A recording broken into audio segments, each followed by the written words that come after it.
If you've never experienced grief, count your blessings. Most of us have lost people in our lives and know the heartbreak that comes with it. But somehow video games seem to have missed the memo on sadness. Games are built on heroic narratives where death is rare and life means winning. We're hardwired to fear the game over screen because death in games is a sign of our failure. Yet where some games avoid death, Clair Obscur Expedition 33 runs towards it. Death and its companion grief is ever present in this epic turn-based RPG. Each year, the paintress paints a number on a monolith, wiping out another year of life from the people of Lumiere. And each year, an expedition is sent to stop her. This time, Expedition 33 embarks on their mission to stop the paintress and death itself. With this grim theme comes the big questions. Can we truly stop death? How do we process grief? And what would you give to save someone you love? In tackling these big topics, Clair Obscur Expedition 33 takes bold narrative swings and sometimes misses in trying to emulate the mind-blowing reversals of the Final Fantasy series. But you will never hit a home run if you're not prepared to miss. Its willingness to go bold or go home is admirable at a time where media companies are constantly trying to reiterate old IP. Oh, and I should mention it's very French. Sure, life, death, and everything between are important, but you can also run around in a striped shirt with a beret and a baguette fighting mimes. If that doesn't sell you on Clair Obscur Expedition 33, you're probably still asking if you should play this game. And for me, despite its flaws, that answer is absolutely yes. There is no doubt that Expedition 33 will be one of the big games of the year, and it won't surprise me one bit when it lands on Game of the Year lists. But is it good enough to win? Let's find out. I'm Kat Clay, a game reviewer from Melbourne, Australia.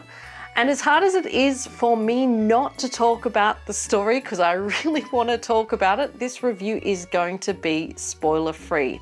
If you're liking what you're hearing, do hit that like and subscribe button. The first thing that struck me as I played Expedition 33 wasn't the combat, or it wasn't the writing, or the maddening way the lips don't match up with the voices. No, it was a tidal wave of emotion for teenage me, playing Final Fantasy X for 9 hours a day over the summer until my eyes became bloodshot from sitting in front of the screen for far too long. Final Fantasy X was the greatest game I had ever played. Voice acting, lovable characters, shocking twists. We need to talk about Final Fantasy when we talk about Expedition 33 because the iconic JRPG is everywhere, from the turn-based mechanics down to the piano soundtrack that plays tribute to Nobuo Uematsu's Zanarkand. But where recent Final Fantasy games have got bogged down by their own mythology, Clair Obscur Expedition 33 builds on the legacy of great JRPGs to create a game of staggering originality. It's what Final Fantasy could be if it shook off the baggage of the past, if it reinvented itself and said, what makes a great game isn't chocobos and crystals, it's an epic, high-stakes story with ride-or-die characters. And in Expedition 33, the stakes couldn't be higher. Hail Mary Save the World missions are always excellent story fodder because it motivates the player to see the game through. If you weren't already convinced about joining Expedition 33, the opening of this Fantasy Logan's Run leaves you deeply vested in their mission. Understandably, you might also find yourself confused. In exploring an ambitious and original new world, it took me a while to find my feet. Nevrons, Pictos, Luminas, even how the magic worked didn't feel like it quite hung together with logic. Bear with the game. The more I played, the more I understood these choices. By the end of Act 1, I was all in. By the end of Act 2, I was kind of confused, and by the end of the game, I felt like it had landed a very challenging story. It wasn't perfect in its execution, but it had achieved its ambitions. I've been trying to figure out why Expedition 33 didn't hit as hard as I felt like it could. I confess I cried several times, but there was always something missing from my picture of grief. And what I figured is this. While the story takes big swings, the narrative hangs on a typical 3-act structure like a bad coat hanger. In trying to hit the correct story beats, it misses the opportunity to give more space to explaining the complexities of the story. It's a really hard balance to strike. I don't envy the writers here. With such an ambitious story, the writers needed a familiar structure to anchor the more outlandish plot points. Players need these in order to find sure footing when everything else stops making sense. Within the 3 acts, quests rely on overly familiar structures. Defeat 2 enemies to pave the way to a boss battle. Within those quests, defeat these 3 things before you can confront the sub-boss, get this object, do this thing, fight a boss, finish the game. Okay, that's an oversimplification, but you get the picture. This insistence on following tried and true structures feeds into the repetitive nature of the dungeons. The world ranges from underwater levels to forests of falling leaves, but each one of these has a linearity that's hidden like the map. Perhaps the need to open every chest and find every treasure was ingrained in me in Final Fantasy X, but I ended up using the classic maze trick of following the left wall around the level in order to make sure I'd uncovered every corner. In doing so, it laid bare the linearity of the levels. Turn-based RPGs are some of the most difficult mechanics to balance. Too few combat options and this style of game becomes repetitive. Too many and it becomes overwhelming, not to mention over budget for game developers. In a genre that's notoriously hard to get right, Clair Obscur Expedition 33 combines innovative combat mechanics with clever storytelling to re-energize the turn-based RPG genre. You'll find your classic menu of character skills alongside innovative and unique classes for each character. It's a refreshing break from the often gendered roles of women in JRPGs where the good girl is a healer and the goth girl a black mage. Instead, the smallest girl, Mayel, is your most powerful weapon. But the real trick to player engagement is the real-time parries and dodges, which means you need to pay attention. Miss a cue on the screen because you're distracted and it could spell disaster for the expedition. You won't get bored because you're too busy paying attention to the enemy attacks. As with any RPG, it gets easier as the game progresses. Although most bosses are reasonably leveled for where the characters are at in the story. Although I came to Expedition 33 from playing Elden Ring, so nothing is hard these days. Except for the minigames. I'm an Elden Lord who can't beat a single gestural beach minigame. Thankfully, you don't need to in order to advance the story. Late game, I relied on tried and true combinations rather than risking new builds. I would have liked to tag team members in and out of the battle depending on the fight. It's almost as if you have to fight a boss once in order to figure out your strategy, then come back a second time to beat it with the right team. These spectacular boss battles combine cinematic elements with storytelling, seamlessly moving between turn-based combat, cutscenes, and the meta-narrative of the fight.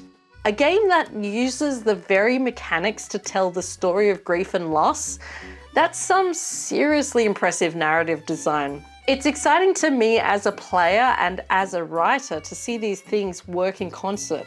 More often, games feel developed in separate streams by separate teams. Here they work together brilliantly.